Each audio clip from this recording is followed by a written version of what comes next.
السلام علیکم ورحمۃ اللہ وبرکاتہ۔ ان الحمد للہ نحمده ونستعینه ونستغفره ونؤمن به ونتوکل علیہ ونعوذ باللہ من شرور انفسنا ومن سیئات اعمالنا من يهده الله فلا مضل له ومن يضلله فلا هادي له وأشهد أن لا إله إلا الله وحده لا شريك له وأشهد أن محمدا عبده ورسوله يا أيها الذين آمنوا اتقوا الله حق تقاته ولا تموتن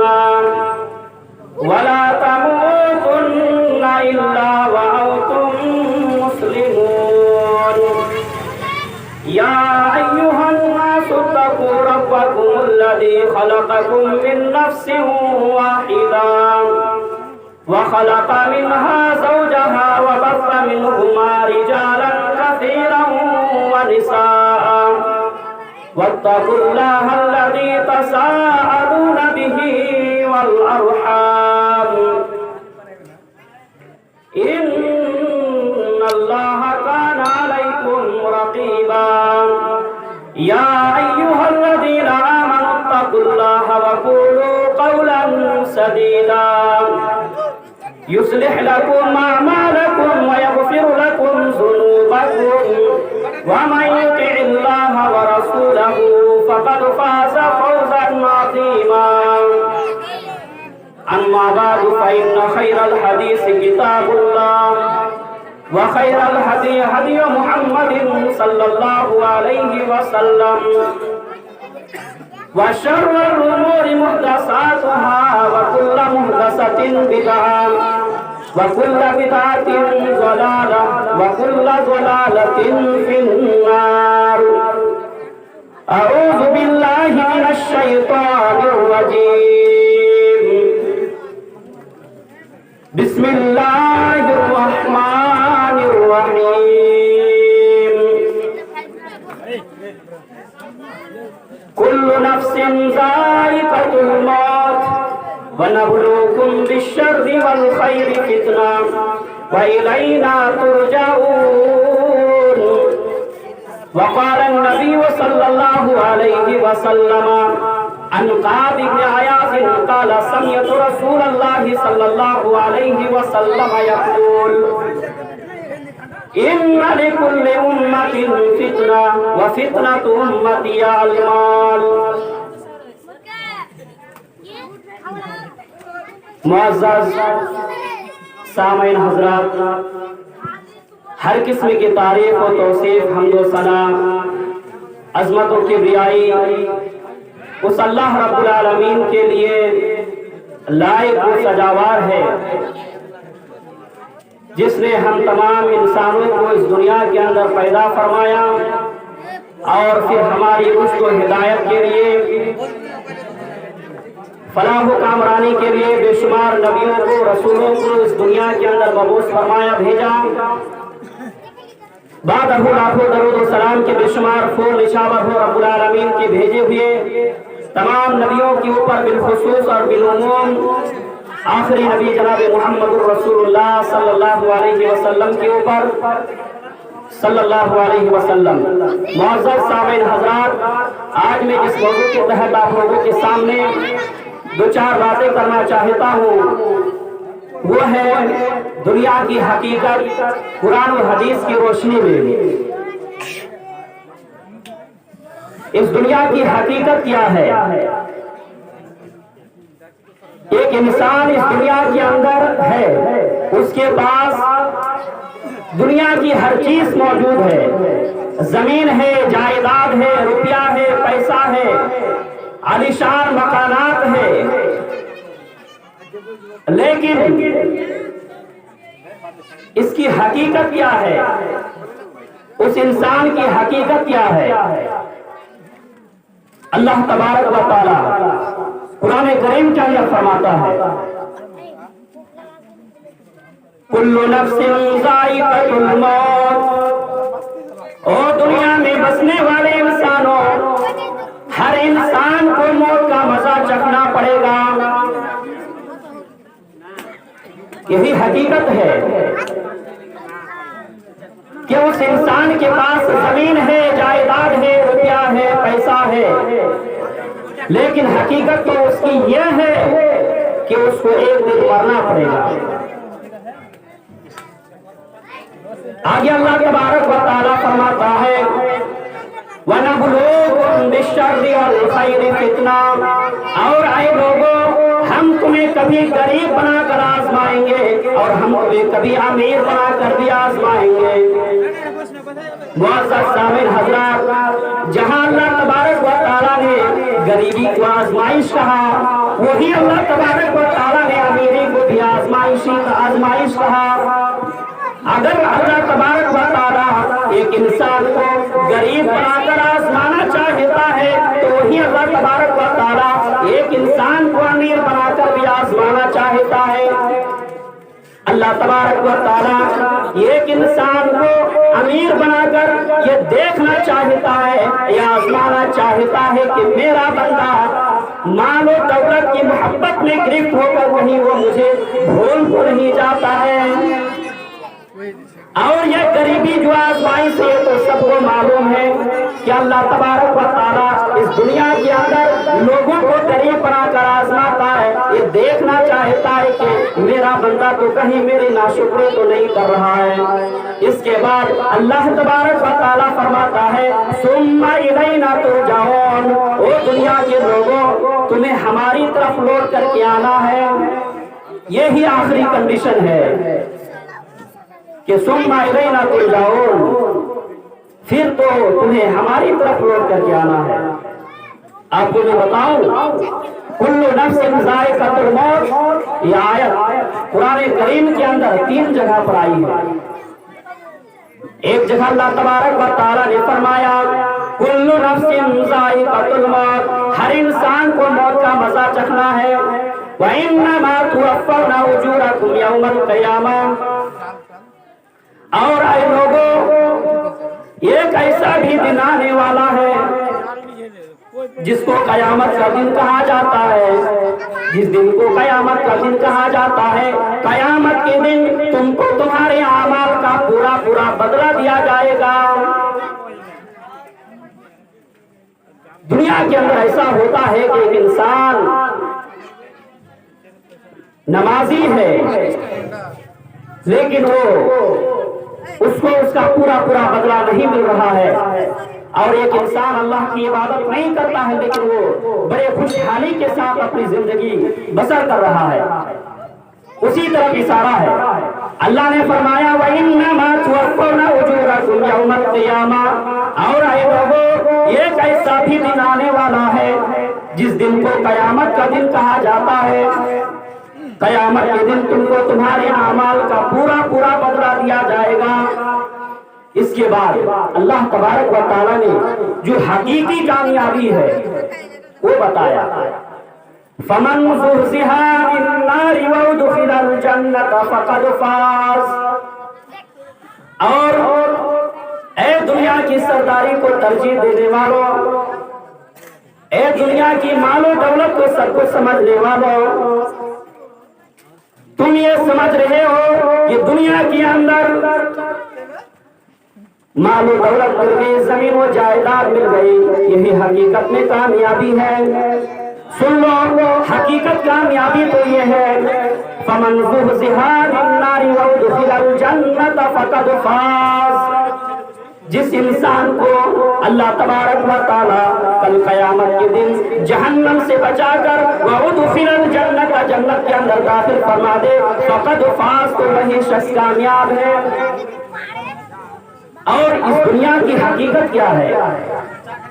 اللہ فرماتا ہے وَمَا الْحَيَاةُ الدُّنْيَا إِلَّا مَتَاعُ الْغُرُورِ، اور اے لوگوں، جس دنیا کے لیے تم حلال و حرام کو بھول جاتے ہو، حلال و حرام کے درمیان تمیز نہیں کرتے ہو، جس دنیا کو حاصل کرنے کے لیے تم ایک دوسرے کو مروا دیتے ہو، ایک دوسرے کو قتل کر دیتے ہو، ایک دوسرے سے دشمنی کرتے ہو، وَمَا الْحَيَاةُ الدُّنْيَا إِلَّا مَتَاعُ الْغُرُورِ، یہ دنیا تو محض دھوکہ ہے۔ اس دنیا کو اللہ تبارک و تعالیٰ نے دھوکہ کہا ہے۔ اس دنیا کی حقیقت کو اگر آپ کو سمجھنا ہو تو صحیح مسلم کی ایک روایت میں آپ کے سامنے پیش کرنا چاہتا ہوں۔ حدیث اس طریقے سے ہے، مر النبی صلی اللہ علیہ وسلم بجد نشق میت، نبی اکرم صلی اللہ علیہ وسلم کا گزار ایک مرتبہ مدینہ طیبہ کے کسی بازار میں سے ہوا، تو نبی اکرم صلی اللہ علیہ وسلم نے بجد نشق میت، ایک مرے ہوئے بکری کے بچے کو دیکھا۔ دیکھنے کے بعد نبی اکرم صلی اللہ علیہ وسلم نے اس مرے ہوئے بکری کے بچے کے کان کو پکڑا، اور پکڑنے کے بعد فرمایا، او میرے صحابہ اکرام کے جماعت کے لوگوں، ہے کوئی تم میں سے کہ اس مرے ہوئے بکری کے بچے کو 1 روپیہ میں خرید لے، 1 درہم میں خرید لے؟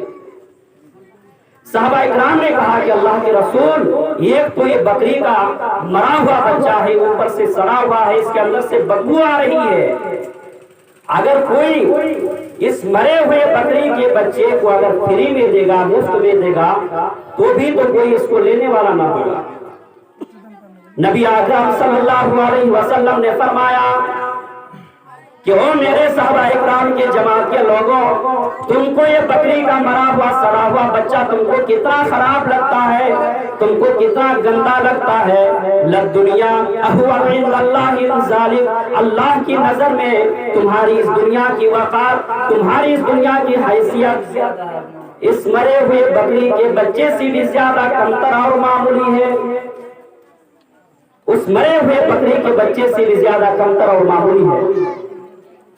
سامعین حضرات،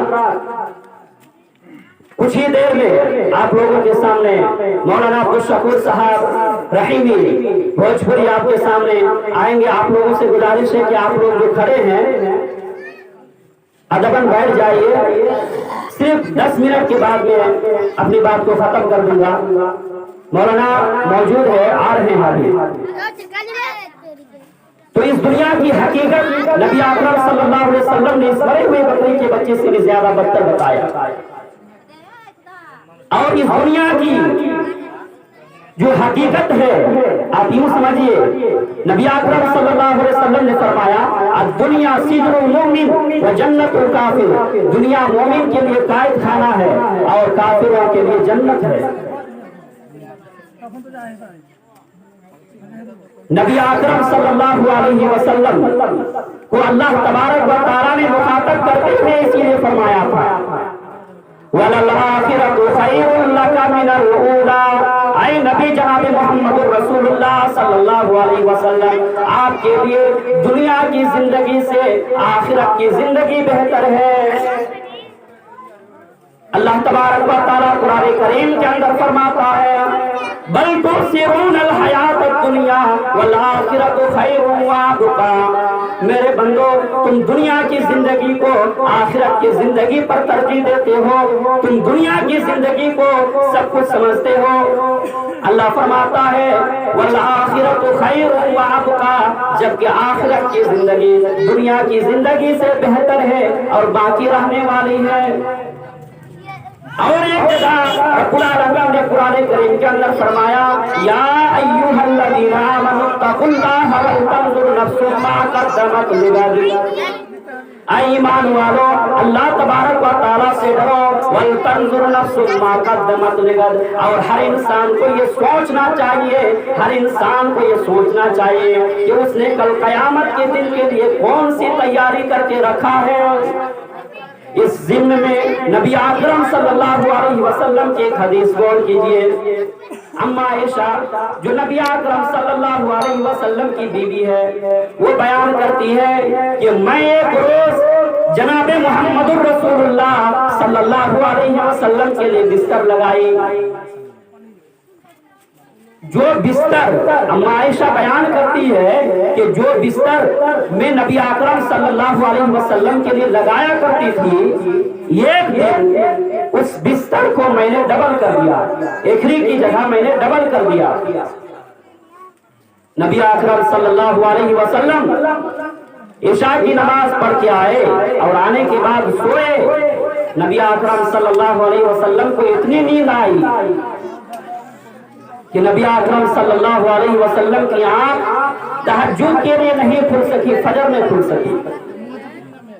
امام کائنات جناب محمد رسول اللہ صلی اللہ علیہ وسلم فجر کی نماز پڑھ کے آئے اور آنے کے بعد اما عائشہ رضی اللہ تعالیٰ عنہا سے فرمایا کہ آئے عائشہ، تم نے کون سی بستر لگائی تھی، تم نے کیسی بستر لگائی تھی کہ مجھے اتنی نیند آ گئی کہ میری آنکھ تہجد میں نہیں کھل سکی، فجر میں کھل سکی، کیسی بستر لگائی تھی؟ اما عائشہ نے فرمائی، اے اللہ کے رسول، میں وہی بستر لگائی تھی، فرق اتنا تھا کہ میں نے ایکھری کی جگہ میں نے ڈبل کر دیا تھا. نبی اکرم صلی اللہ علیہ وسلم نے اما عائشہ کو ڈانٹتے ہوئے فرمایا، یا عائشہ خبردار، جس طریقے سے تم یہ بستر پہلے بچھاتی تھی اسی طریقے سے بچھاتے رہنا، ڈبل نہ کرنا. میں نہیں چاہتا ہوں کہ مجھے اتنی نیند آ جائے کہ میں تہجد کی نماز کے لیے بیدار نہ ہو سکوں اور میں اپنے روٹھی ہوئے رب کو منا نہ سکوں. یہ جواب تھا نبی اکرم صلی اللہ علیہ وسلم کا. اس واقعے کی روشنی میں ہم اور آپ کہاں کھڑے ہیں، ہم اور آپ کیا کر رہے ہیں؟ نبی اکرم صلی اللہ علیہ وسلم کا یہ معمول تھا. اما عائشہ خود بیان کرتی ہے، نبی اکرم صلی اللہ علیہ وسلم یہ دعا کیا کرتے تھے، اللہم احیینی مسکینا وامیتنی مسکینا. اے اللہ کے نبی دعا کر رہے ہیں کہ اے اللہ تم مجھے مسکین بنا کر زندہ رکھ، اور اے اللہ جب میری موت آئے تو میں مسکین کی کنڈیشن میں میری موت آنی چاہیے. نبی اکرم صلی اللہ علیہ وسلم اس طریقے سے دعا کر رہے ہیں. اما عائشہ رضی اللہ تعالیٰ عنہا نے اللہ کے رسول سے کہا کہ اے اللہ کے رسول، لماذا یا رسول اللہ، اے اللہ کے رسول آپ اس طریقے سے دعا کیوں کر رہے ہیں؟ نبی اکرم صلی اللہ علیہ وسلم نے فرمایا، انہم یدخلون الجنت قبل اغنیائہم. میں اس لیے یہ دعا کر رہا ہوں کیونکہ غریب لوگ، مسکین لوگ امیر لوگوں سے 500 سال پہلے جنت میں جائیں گے. اس کے بعد نبی اکرم صلی اللہ علیہ وسلم نے اما عائشہ سے فرمایا کہ اے عائشہ، مسکینوں سے محبت کرنا، احب بالمساکین. اے عائشہ، مسکینوں سے محبت کرنا اور وقرب الیہم، اور مسکینوں کو اپنے قریب بیٹھانا. اور اے عائشہ سن لو، اگر تمہارے پاس کھجور کا آدھا حصہ بھی رہے تو اس کو صدقہ کرنا، اس کو مسکینوں کو دے دینا، اور مسکینوں کو اپنے قریب کرا کے بیٹھنا. اور جب تمہارے گھر میں مسکین آئے تو تم اس کو خالی ہاتھ نہیں پھرانا. اس طریقے سے نبی اکرم صلی اللہ علیہ وسلم اپنے گھر والی اما عائشہ رضی اللہ تعالیٰ عنہا کو نصیحت کر رہے ہیں. نبی اکرم صلی اللہ علیہ وسلم ایک مرتبہ حضرت ابن عمر کے کندھے کو پکڑا اور پکڑنے کے بعد ابن عمر سے فرمایا کہ اے ابن عمر، کن فی الدنیا کانک غریب عابر السبیل. اے ابن عمر، دنیا میں اس طریقے سے زندگی گزارو جیسا کہ دنیا کے اندر ایک مسافر زندگی گزارتا ہے.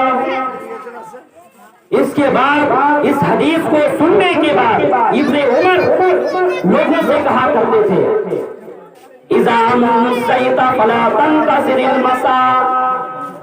کیا اے لوگوں، جب تمہاری زندگی میں شام آ جائے تو تم صبح کا انتظار مت کرنا، اور جب تمہاری زندگی میں شام آ جائے تو صبح کا انتظار مت کرنا، اور اگر تمہاری زندگی میں صبح آ جائے تو تم شام کا انتظار مت کرنا. وَعُدَّ نَفْسَكَ مِنْ أَهْلِ الْقُبُورِ، اور اپنے آپ کو قبر والوں میں شمار کرنا. دوسری حدیث کے اندر نبی اکرم صلی اللہ علیہ وسلم نے فرمایا کہ اے لوگو، تم بیماری آنے سے پہلے صحت مند کی کنڈیشن میں تم اتنا عمل کر لینا کہ تمہاری بیماری کی ایام میں وہ عمل کام آ جائے۔ نبی اکرم صلی اللہ علیہ وسلم اس دنیا کی حقیقت کو بیان کرتے ہوئے فرمایا اِنَّ لِكُلِّ أُمَّةٍ فِتْنَةً وَفِتْنَةُ أُمَّتِي عَلَى الْمَالِ۔ نبی اکرم فرماتے ہیں کہ ہر نبی کے زمانے میں کوئی نہ کوئی فتنہ رہا ہے، اور میرے نبی میری امتی کے لیے سب سے بڑا فتنہ مال ہے۔ نبی اکرم صلی اللہ علیہ وسلم ڈرا کرتے تھے کہ کہیں میری امتی مال کی محبت میں گرفت نہ ہو جائے، مال کی محبت میں جو ہے وہ پکڑ نہ ہو جائے۔ سامعین حضرات، میں یہیں سے اپنی تقریر ختم کرتا ہوں۔ آخر میں اللہ تبارک و تعالیٰ سے دعا گوں کہ اے اللہ، ہم تمام مسلمانوں کو دنیا کی حقیقت کو سمجھنے کی توفیق عطا فرما اور آخرت کے لیے تیاری کرنے کی توفیق عطا فرما۔ وآخر دعوانا الحمدللہ رب العالمین۔ السلام علیکم ورحمۃ اللہ وبرکاتہ۔